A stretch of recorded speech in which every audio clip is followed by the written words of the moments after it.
Eu convido aos amados irmãos a abrir suas Bíblias no livro de 1 João, capítulo 3. Vamos ler do versículo 1 ao versículo de número 10.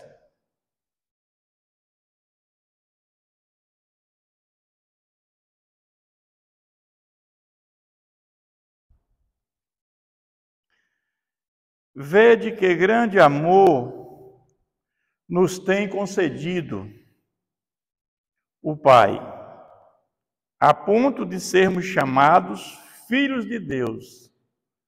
E, de fato, somos filhos de Deus. Por essa razão, o mundo não nos conhece, porquanto não o conheceu a Ele mesmo. Amados, agora somos filhos de Deus, e ainda não se manifestou o que haveremos de ser. Sabemos que, quando Ele se manifestar, seremos semelhantes a Ele, porque haveremos de vê-lo como Ele é. E a si mesmo se purifica todo o que nele tem esta esperança, assim como ele é puro. Todo aquele que pratica o pecado também transgride a lei, porque o pecado é a transgressão da lei. Sabeis também que ele manifestou para tirar os pecados, e nele não existe pecado. Todo aquele que permanece nele não vive pecando. Todo aquele que vive pecando não o viu nem o conheceu. Filhinhos, não vos deixeis enganar por ninguém. Aquele que pratica a justiça é justo, assim como ele é justo. Aquele que pratica o pecado procede do diabo, porque o diabo vive pecando desde o princípio. Para isso se manifestou o Filho de Deus para destruir as obras do diabo.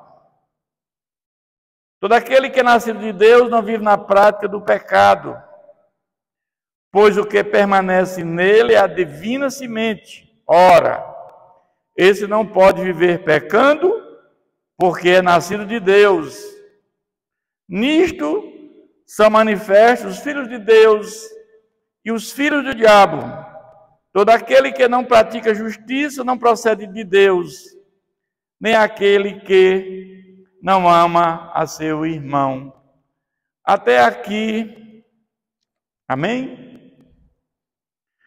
Senhor nosso Deus, nós te louvamos e te agradecemos pelos teus atributos, que tu és eterno, imutável. Tu és o Deus que não tem princípio nem fim, Pai. A tua palavra foi lida, Senhor. Essa palavra que nos fortalece, nos dá confiança de uma vida em comunhão contigo, Senhor. E nos ensina, Pai, a viver uma vida em santidade, em obediência à tua palavra, Pai. Pedimos agora que nos instrui, que teu Santo Espírito venha, Senhor, a nos dar o entendimento correto desta palavra, Pai. E que essa palavra venha permear, Senhor, para cada coração que vai ouvir, para que o Espírito Santo faça a obra regeneradora, Pai. Oramos em nome de Jesus. Amém. Meus irmãos, à luz desse texto, o tema da nossa mensagem é: como saber se somos filhos de Deus? A Bíblia diz que todos nós fomos criados à imagem e semelhança de Deus, mas nem todos somos filhos de Deus. O que é ser criado à semelhança de Deus? Imagem e semelhança são palavras sinônimas. Tem atributos de Deus que ele comunicou. Tem outros que ele não comunicou, que são intransferíveis.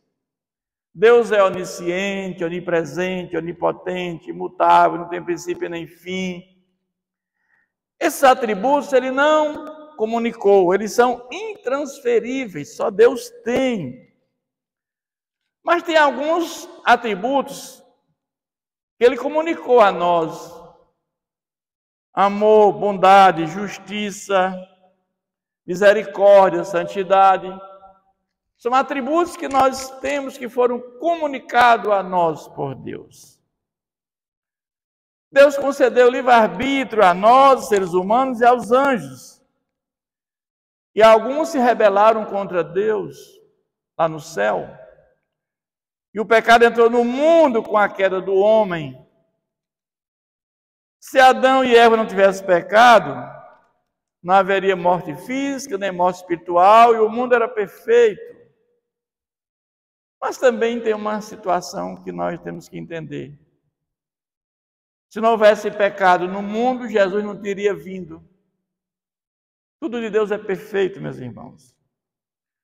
O pecado nos separa de Deus, não nos deixando pertencer à família de Deus. Deus, na eternidade, já tinha traçado um plano de salvação. Antes que o mundo fosse mundo, Deus já tinha traçado um pecado para a humanidade. Porque Ele sabia que Ele ia criar a obra-prima da criação, que somos nós, os seres humanos. E esses seres humanos, que somos nossos primeiros pais, iam pecar. E Ele traçou um plano de salvação para a humanidade. Que era Ele mesmo vir a este mundo, encarnar,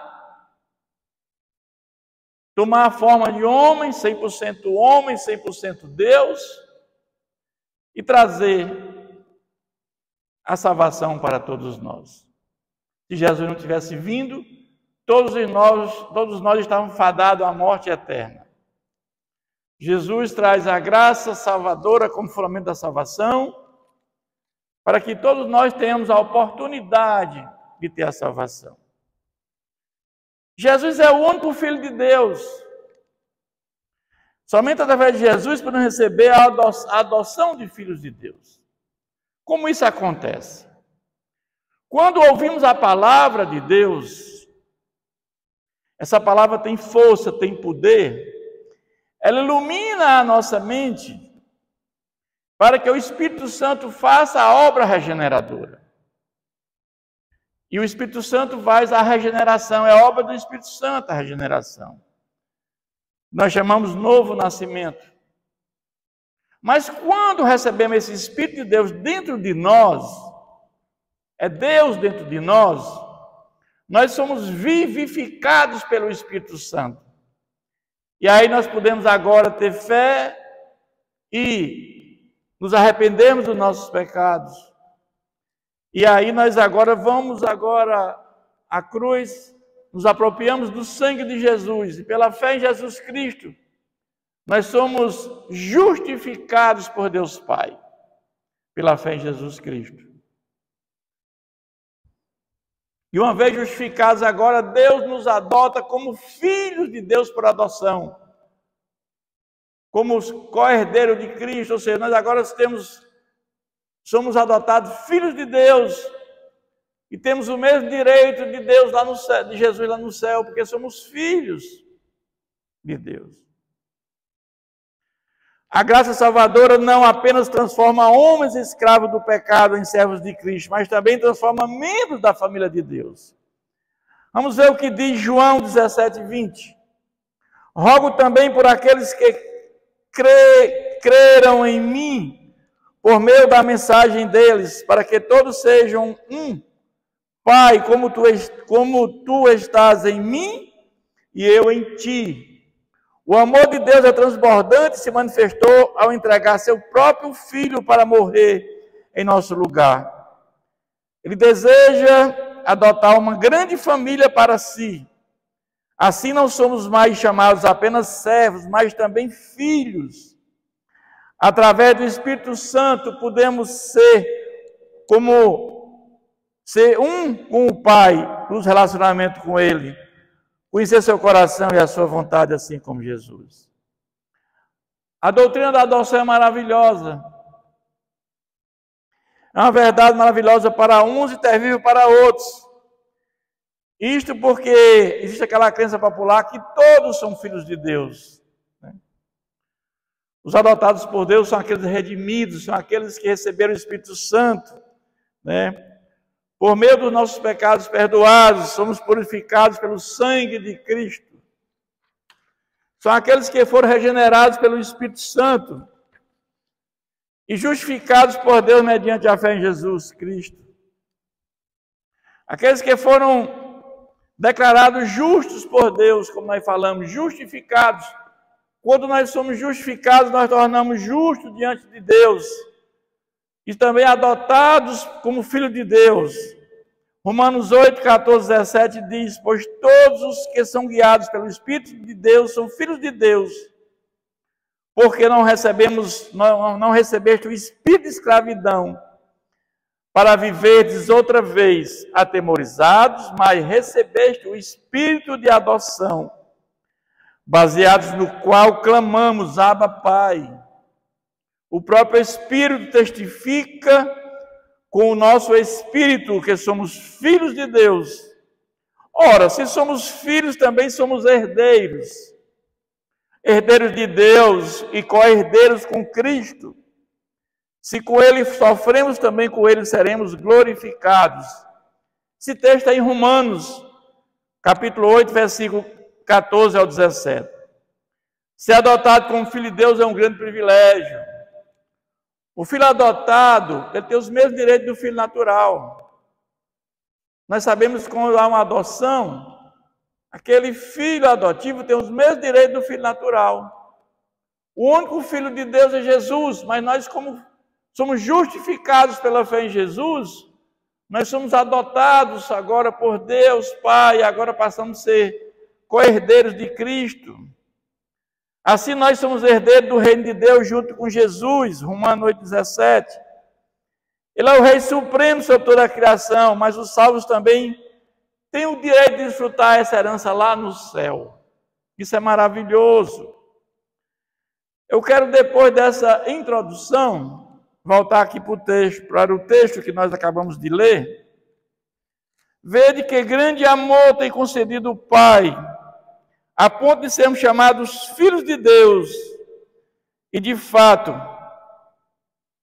somos filhos de Deus por esta razão. O mundo não nos conhece, porquanto não conheceu a Ele mesmo. Todos que receberam a Cristo desfrutam da maravilha de ser filhos de Deus. João 1,12 diz: mas a todos quanto o receberam, deu-lhes o poder de serem filhos de Deus, a saber, os que creram no seu nome. O mundo não nos conhece. Existe um atrito entre aqueles que conhecem e servem a Cristo e aqueles que não servem a Cristo. Não conheceram o próprio Jesus quando veio. Ele era o Deus encarnado, era o Filho de Deus, era o Messias prometido. E não conheceram a Ele, também não conheceram a nós, que somos filhos de Deus por adoção. Mas a palavra de Deus diz aqui no versículo 2, amados, agora somos filhos de Deus e ainda não se manifestou o que haveremos de ser. Sabemos que quando Ele se manifestar, seremos semelhantes a Ele, porque haveremos de vê-lo como Ele é. O que esse versículo está dizendo aqui para nós? Significa que nós estamos falando da segunda vida de Jesus, que nós vamos ter corpos glorificados, que nunca ficarão doentes, envelhecerão ou morrerão, e ser completamente sem pecados. Ninguém assim já se manifestou na terra, exceto o próprio Deus. Na eternidade, os cristãos serão moralmente sem pecados, sem falsidade, fisicamente sem fraqueza ou imperfeições, e continuaremos cheios do Espírito Santo. Lá no céu vamos ver Deus Pai, o Filho, Jesus já está no céu, com a natureza divina e humana.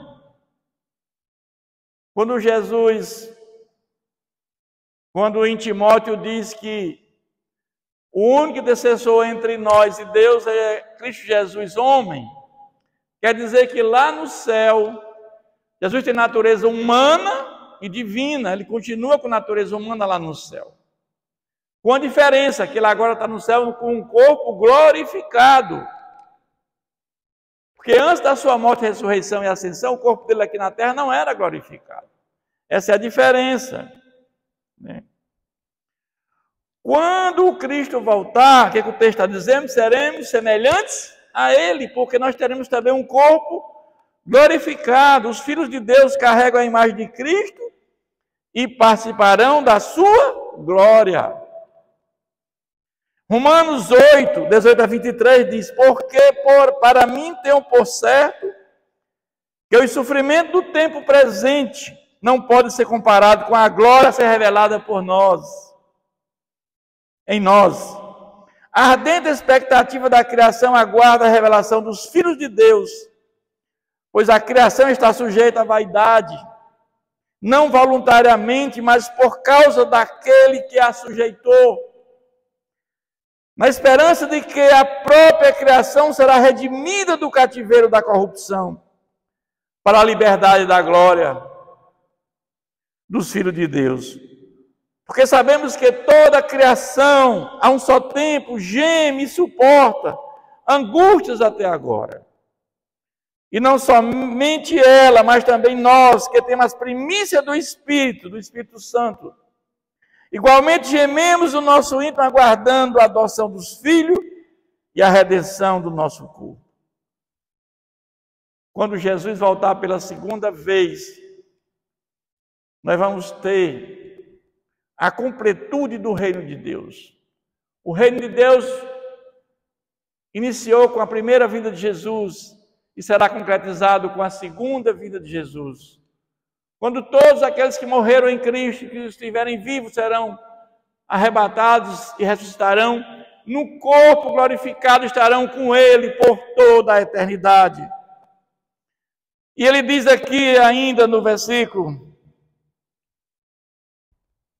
aqueles que têm esperança se manterão puros, buscando ser mais e mais com Cristo, em antecipação à sua vinda gloriosa. Nós buscamos a cada dia a santificação.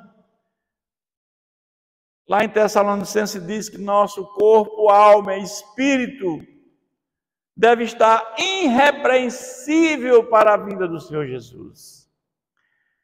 É por esta razão que os filhos de Deus não serão envergonhados quando Cristo voltar.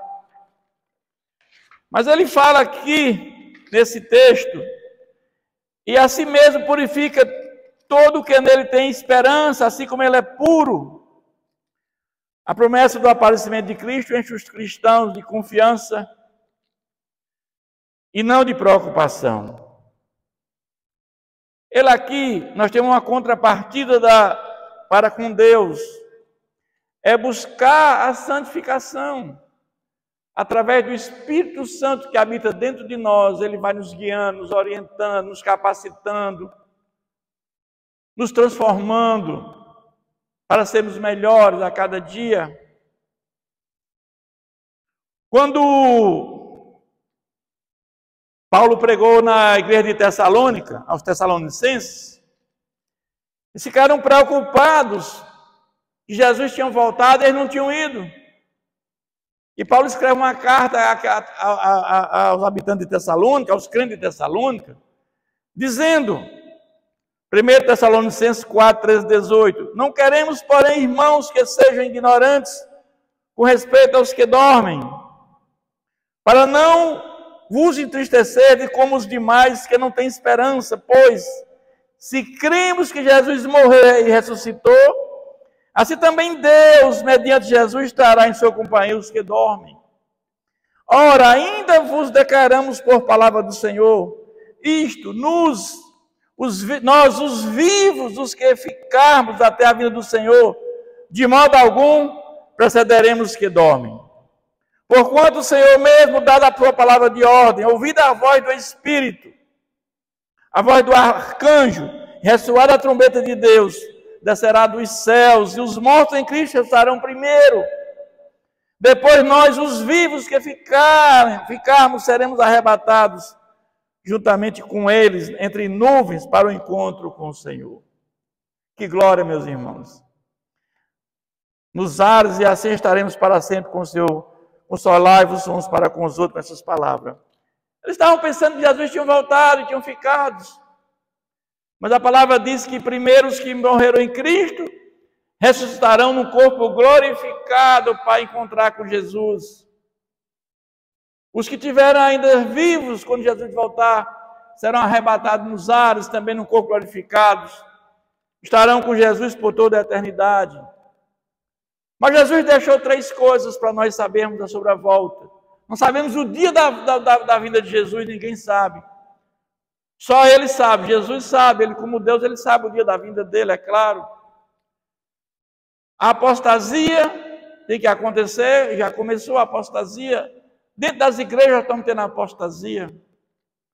O homem da iniquidade tem que aparecer, o ímpio, esse não apareceu ainda. O último anticristo que vai aparecer, esse ainda não apareceu. E o evangelho tem que ser pregado a todo mundo. Por quê? Porque a palavra de Deus, ela ilumina a mente das pessoas para que elas possam receber o Espírito Santo. Mas podemos dizer que todo aquele que pratica o pecado também transgride a lei, porque o pecado é a transgressão da lei. Nós sabemos que aquele que é nascido de Deus exige purificação. Uma vida de pecado, a falta contínua de pureza é evidência que alguém não é filho de Deus. Se você não tem pureza, não tem purificação, o pecado ele é incompatível com a nova natureza derivada do novo nascimento. Aqueles que creem, façam o que é justo, demonstrem que estão unidos a Cristo e a sua justiça. Aquele que é filho de Deus não vive mais na prática do pecado. O pecado é a transgressão da lei. Os princípios morais da lei, a lei, ela não leva ninguém à salvação. A lei, ela veio como aio, como tutor para chegar até Cristo. E a lei tinha 3 divisões. Os testemunhos, que eram aqueles deveres morais, que eram os 10 mandamentos. Os estatutos, que eram os deveres cerimoniais, isso não existe mais, não há mais sacrifício. Jesus fez o sacrifício único por nós, uma única vez, morreu em nosso lugar, derramando o seu sangue em nosso favor. E aqueles que se apropriam do sangue de Jesus são redimidos. Julgamentos e ordenanças, deveres civis sociais. Então, os deveres morais se aplicam ainda hoje, mas Jesus veio e resumiu em 2. Os 4 primeiros mandamentos dizem a respeito a Deus. Amar a Deus. E os 6 últimos mandamentos falam do amor ao próximo.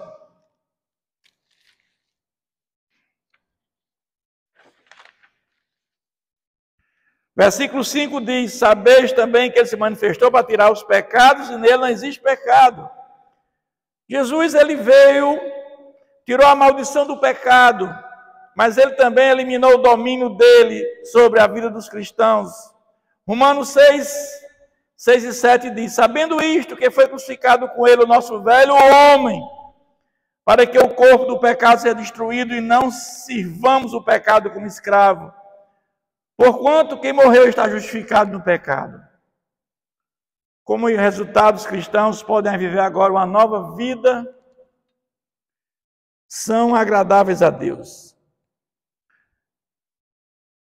Versículo 6 diz: todo aquele que permanece nele não vive pecando, todo aquele que vive pecando não viu, não o conheceu. O comportamento usual e característico de uma pessoa, o verdadeiro cristão não irá abandonar sua fé. À medida que alguém vive em comunhão contínua com Cristo, na dependência dele, no ensino apostólico, essa pessoa não continua a pecar deliberadamente.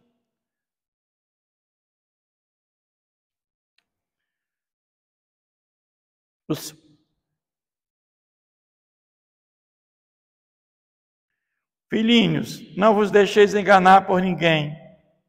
Aquele que pratica a justiça é justo, assim como ele é justo. Aqueles adotados praticam a justiça, assim como Deus é justo. Aqueles que são adotados, que são filhos de Deus por adoção, eles são justos, como Deus é justo. Mas aquele que pratica o pecado, versículo 8, procede do diabo, porque o diabo vive pecando desde o princípio. Para isso se manifestou o Filho de Deus, para destruir as obras do diabo. A oposição em Cristo e Satanás foi prognosticada já em Gênesis 3,15. Lá em Gênesis já estava lá esse conflito espiritual. Porém, inimizade entre ti e a mulher, entre o teu descendente e a tua descendência. Porém, inimizade entre ti e a mulher, entre a tua descendência e o seu descendente. Este ferirá a cabeça e tu ferirás o calcanhar. Jesus venceu na cruz. Quando ele morre, ele derrota Satanás na cruz. Satanás tentou que o menino não nascesse, por hipótese nenhuma. Quando ele lá no Egito, o faraó mandou matar aquelas crianças. Quando o Herodes mandou matar aquelas crianças para que o menino não sobrevivesse. Quando a Thalia destrói, usurpa o trono de Deus e mata todos os descendentes, esconde Joás, que era descendência de Jesus. Mas quando Jesus morre na cruz, nós sabemos que ali ele foi vencido, porque ali ele foi julgado e condenado ao lago de fogo. E ele está hoje aprisionado, porque ele não tem mais os poderes, ele só vai até onde Deus permite. Jesus venceu, ele perdeu mais uma vez. A primeira vinda de Jesus, ele veio tirar o pecado do mundo e destruir as obras do diabo. Ele veio para isso na primeira vinda. E na segunda vinda ele vem concretizar tudo. O ladrão veio para roubar, matar e destruir. Mas Jesus veio para quê? Para nos dar vida e vida eterna. Vida com abundância. E no versículo 9 e 10 ele diz: todo aquele que é nascido de Deus não vive na prática do pecado, pois que permanece nele a divina semente. Ora, esse não pode viver pecando porque é nascido de Deus. A semente de Deus é viver a prática da justiça, significa um relacionamento com Deus. Não significa que vivemos em perfeição, mas que mantemos um bom relacionamento com Deus. Continuamos com a natureza humana, mesmo regenerado, mesmo cheio do Espírito Santo. Continuamos pecadores, sim. Porque se dissermos que não somos pecadores, nós somos mentirosos. Mas a diferença é que o nosso pecado é acidental. Aqueles que não são filhos de Deus, eles pecam deliberadamente, diariamente, constantemente, faz disso uma rotina. Diferentemente dos que estão em Cristo Jesus, que quando peca acidentalmente, cai nos pés do Senhor para pedir perdão, se arrependendo daquele que fez. 1 João 8,9 diz: se dissermos que não temos pecado nenhum, a nós mesmos nos enganamos, e a verdade não está em nós. Se confessarmos nossos pecados, é fiel e justo para nos perdoar os pecados e nos purificar de toda injustiça. Somos pecadores, sim. Continuamos pecadores, sim. Nós pecamos, sim. O nosso pecado é acidental, não é deliberado, essa é a diferença. E ele diz aqui no versículo 10, nisto manifesta o Filho de Deus e os filhos do diabo. Todo aquele que não pratica a justiça não procede de Deus, nem aquele que não ama a seu irmão.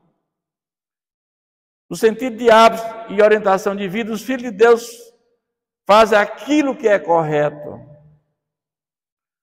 Os filhos de Deus praticam a justiça porque Deus é justo e amam o seu irmão porque Deus é amor. Isso é uma evidência que somos filhos de Deus.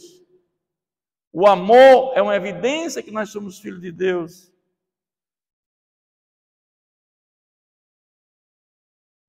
Como várias expressões, o principal interesse é mostrar que vida justa é demonstrada pelo nosso amor com os outros irmãos. Eu quero concluir dizendo que Deus enviou Jesus para redimir os que estavam debaixo da lei. Eles recebem a adoção de filhos. Os que são adotados por Deus em Cristo são, na verdade, filhos do... Os que não são adotados por Deus em Cristo são filhos do maligno. Muitas pessoas acabam confundindo a adoção com outros elementos do processo de salvação, regeneração, justificação, né? Mas nós somos adotados, filhos de Deus, depois de regenerados e justificados pela fé em Jesus. A doutrina da adoção, que revela de forma ainda mais clara a grandiosidade do amor de Deus. Quando estávamos mortos, Ele nos regenerou através do Espírito Santo.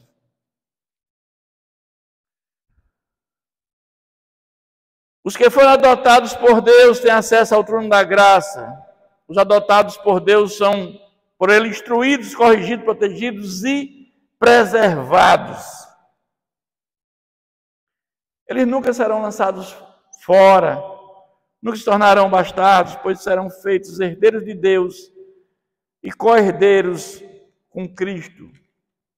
E eu quero concluir dizendo, meus irmãos, fomos adotados por Deus, mas nossa adoção alcançará sua plenitude quando recebermos plenamente a herança em Cristo, no grande dia da sua vinda, na segunda vinda do Senhor.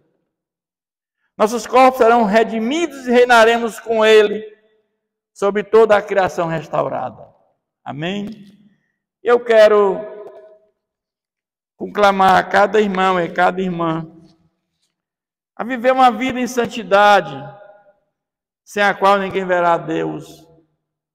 Sabemos que, uma vez regenerados, cheios do Espírito Santo, justificados por Deus Pai, adotados como filhos de Deus, a nossa caminhada de Deus, a nossa prática de vida é diferente daqueles que não conhecem a Deus. A nossa prática, as pessoas conhecem, sentem em nós a presença de Deus quando nós estamos com cada irmão.